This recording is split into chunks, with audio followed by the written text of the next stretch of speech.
Ama sa langit, pinupuri kita ng buong puso ko ngayong araw.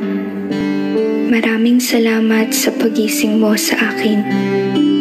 Maraming salamat sa lahat ng ginagawa mo para sa akin.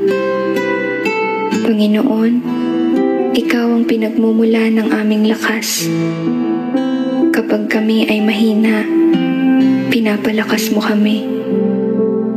Kapag kami ay bumabagsak at nanghihina, ang iyong makapangyarihang kamay ay iniaangat kami at pinapanumbalik ang aming lakas upang kami ay pumailang lang tulad ng mga agila.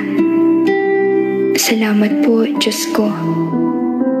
Naway ipagpatuloy mo po na manatiling ligtas kami ngayong araw at punuin kami ng iyong biyaya at pagmamahal.